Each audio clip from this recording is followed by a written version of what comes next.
எதுவும் உனக்கு கேட்க தோணாது, பார்க்க தோணாது, தேவைகள் இல்லை. தேவை இருக்கும்போது ஏதாவது பசியுமா சாப்பாடு மேல எண்ணம் போகும். பசியே இல்லைன்னா சாப்பாடு மேல எண்ணம் போகுமா? ஹாஸ்பிட்டல்ல ஆப்ரேஷன் பண்ணி பத்துன்னு இருக்கிறான், சாப்பிடணும், அவர் சாப்பிட்டாதான் உடம்பு நல்லா இருக்கும், ஏதாவது ஊட்டுங்கப்பான்றாரு. ஆனா அவன் சாப்பிடவே மாட்டான். காரணம் என்னன்னா சாப்பிடவே முடியாது அவனால. அவன் உடம்பு கெட்டு போச்சு, சாப்பிட முடியாது.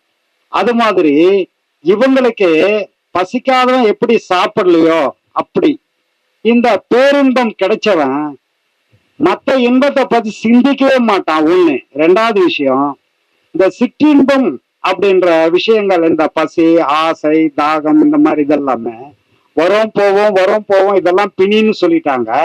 ஆனா இந்த பேரின்பம்ன்றது ஒன்ஸ் உங்களுக்கு வந்துருச்சுன்னா, பேரின்பம் வந்துட்டா அதுக்கப்புறம் போவே போவாது. முழுமையா பேரின்பத்துல நீங்க திளைக்கலாம். ஏன்னா அது பிணி கிடையாது, அதுதான் முடிவான நிலை, முடிவு நிலை, இறை நிலை.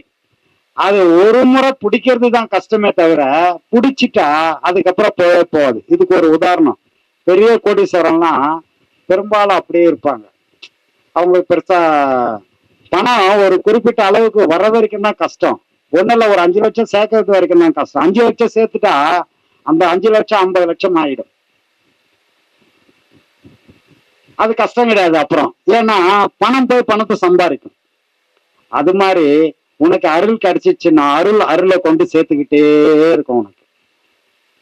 அது செலவு ஆகாது. அப்போ சேமிக்க வேண்டிய அவசியம் கிடையாது. செலவானதானே சேமிக்கணும், உனக்கு செலவே ஆகாது, சேமிக்க வேண்டிய அவசியம் இல்லை.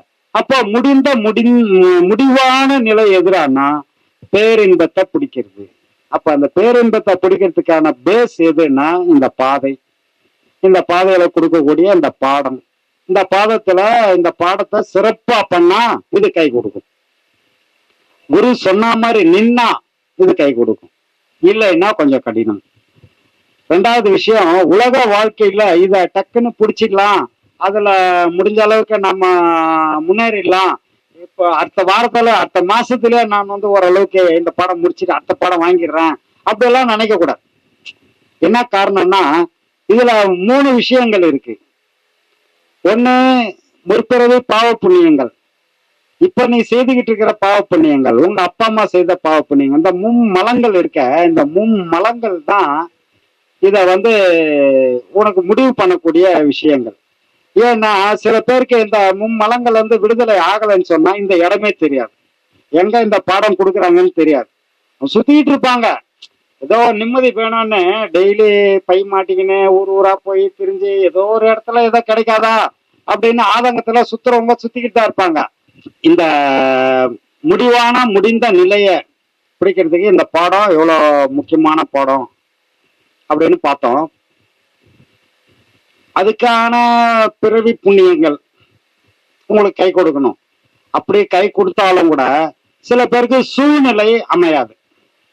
என்ன காரணம்னா உன்னோட பிறவி பலன் எப்படியாவது இந்த பாடத்துல போயிடணும், நிம்மதி அடையணும், ஒரு நல்ல குரு நமக்கு கிடைச்சிட்டாரு, நல்ல பாடமும் கிடைச்சிருச்சு, எப்படியாவது வாழ்க்கையில இனி நம்ம இதை பிடிச்சி கரையேறிடணும் அப்படின்ற மனசு உங்களுக்கு இருக்கு. அதன்படி வந்தீங்க, பாடம் வாங்கிட்டீங்க, இங்க வந்தீங்க, பாடம் வாங்கிட்டீங்க, வீட்டுக்கு போறீங்க, உங்க மனைவி கட்டைய கையில வச்சுக்கின்னு ரெடியா நிக்குது, வரட்டும் அவனை இன்னைக்கு பொழக்கிறேன் இந்த ஆளை அப்படின்னு நின்னா நீங்க என்ன பண்ணுவீங்க? ஐயோ என்னடா ரொம்ப போச்சு அப்படின்னு வேஸ்ட் எல்லாம் மறைச்சி எங்க எடுத்து வச்சுட்டு வெளியே வச்சுட்டு, எங்க போனேன் நேத்தெல்லாம், ஏதோ ஃப்ரெண்டு உடம்பு சரியில்லை, அங்க ஹாஸ்பிட்டலுக்கு போயிருந்தேன், வர முடியல, இப்படி அப்படி இதுவும் ஏதாவது ஒரு பொய். இல்லை வண்டி ஓட்டுறவரா இருந்தா சவாரி கொஞ்சம் லாங்கா மாட்டிக்கிச்சு, நான் அந்த ஊர் போனேன் இந்த ஊர் போனேன், ஏதாவது ஒரு புள்ளிக்கிட்டு இல்லைன்னா பொந்துருமே, யார் உதப்படுறது அங்க. அதனால எதையாவது சொல்லி சமாளிச்சுக்கிட்டு அப்படியே காலத்தை ஓட்ட வேண்டிய சூழ்நிலை வந்துடும். அப்ப என்ன ஆகி போச்சுன்னா சூழ்நிலை உங்களுக்கு சரியா அமையாம போயிடுச்சு.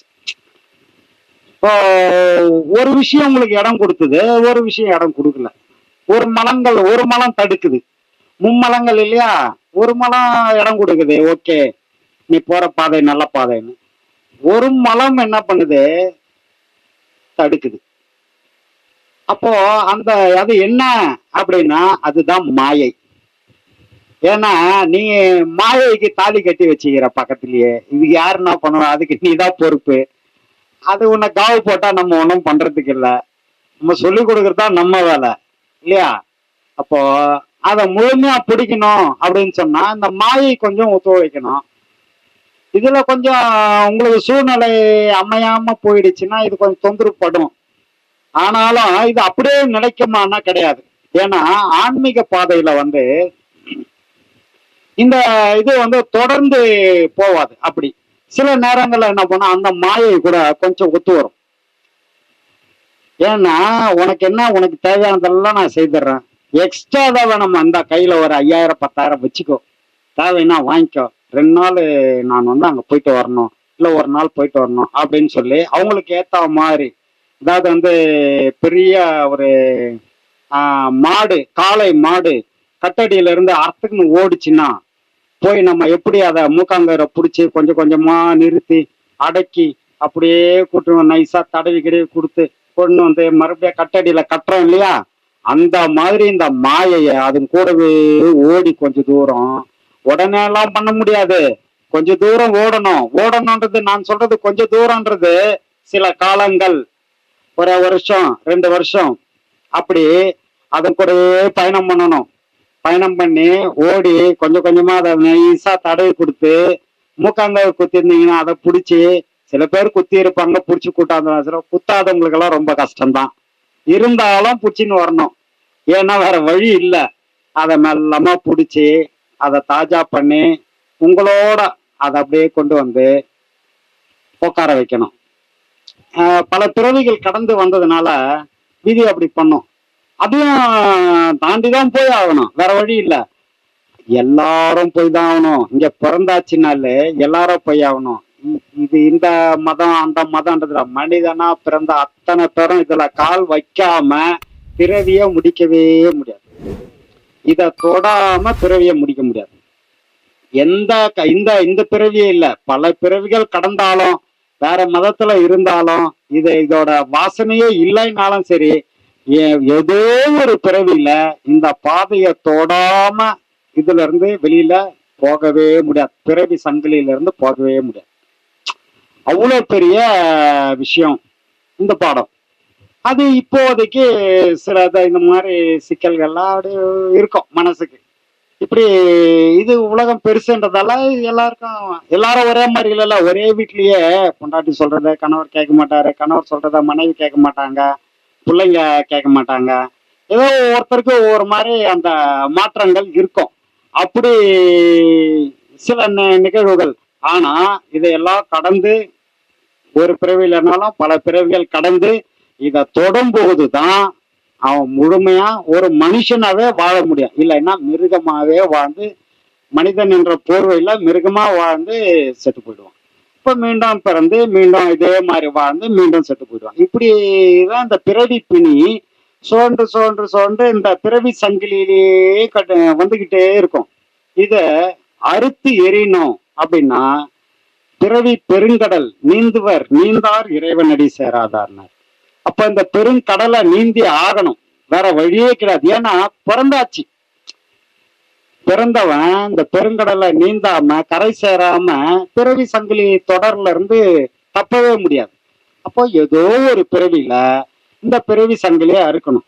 அதுக்குதான் இந்த இதுல மாணிக்க வாசகர் பாடுவாரு, நமச்சிவாய வாழ்க நாதன் தாழ்வாழ்க, அல்லல் பிறவி அறுப்பானே ஓ என்று. அதுல சொல்லுவாப்பா, அல்லல் பிறவி, அந்த பிறவியை அறுக்கக்கூடிய மிகப்பெரிய ஆற்றல் யாருக்கு இருக்குன்னா ஒரே இது இந்த நமச்சிவாயன்ற 5 மந்திரத்துக்கு மட்டும்தான் உண்டு.